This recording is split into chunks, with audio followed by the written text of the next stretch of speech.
بسم اللہ الرحمن الرحیم۔ ایک ایمان افروز واقعہ۔ کسی زمانے میں ایک غیر مسلم نے اسلام قبول کیا تو اس سے پوچھا گیا کہ اسلام کی کس بات نے تجھے متاثر کیا؟ تو بولا کہ صرف ایک واقعہ میری ہدایت کا سبب بن گیا۔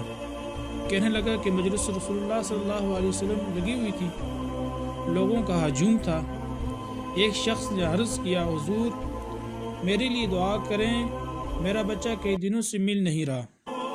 قبل اس کے کہ نبی پاک صلی اللہ علیہ وسلم کے ہاتھ اٹھتے، ایک شخص مجلس میں موجود تھا کھڑا ہو گیا، کہنے لگا، حضور میں ابھی فلاں باغ سے گزر کر آیا ہوں، اس کا بچہ وہاں بچوں کے ساتھ کھیل رہا تھا۔ باپ نے جب سنا کہ میرا بچہ فلاں باغ میں ہے تو اس نے دوڑ لگا دی۔ آپ صلی اللہ علیہ وسلم نے فرمایا، اس کو روکو، واپس بلاؤ۔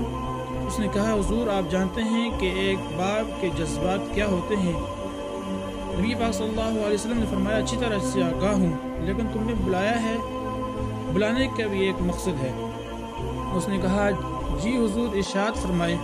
نبی پاک صلی اللہ علیہ وسلم نے فرمایا کہ جب باغ میں جاؤ، بچوں کے ساتھ اپنے بچوں کو کھیلتا ہوا دیکھ لو تو بیٹا کہہ کر آواز نہ دینے لگ جانا، جو نام رکھا ہے اس نام سے پکارنا۔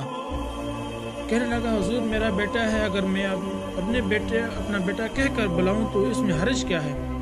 نبی پاک صلی اللہ علیہ وسلم نے فرمایا، تم کئی دنوں کے بچھڑے ہوئے ہو، تمہارے لہجے میں بلا کا رس ہوگا، مٹھاس ہوگی، اور اگر تم نہیں جانتے کہ کھیلنے والوں میں کوئی یتیم بھی ہو، اور جب تم اپنے بیٹے کو بیٹا کہہ کر پکارو گے، اتنا میٹھا لہجہ ہوگا، اس کے دل میں چوٹ لگے گی اور کہے گا، کاش آج میرا بھی باپ ہوتا، مجھے بیٹا کہہ کر پکارتا۔ فرمایا، یہ شوق گھر جا کر پورا کرنا۔ آپ صلی اللہ علیہ وسلم نے فرمایا، کسی بیوہ کے سامنے اپنی بیوی سے پیار نہ کرو، غریب کے سامنے اپنی دولت کی نمائش نہ کرو۔ اور حضور صلی اللہ علیہ وسلم نے یہاں تک فرمایا کہ اپنے گھر میں جب تمہارے گھر میں گوشت پکے تو اس کی خوشبو سے اپنے ہمسائے کو تنگ نہ کرو۔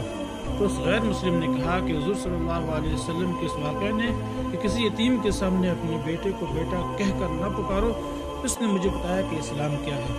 اللہ رب العزت ہمیں بھی اسلام کے حقانیت کو سمجھنے والا بنائے۔ السلام علیکم۔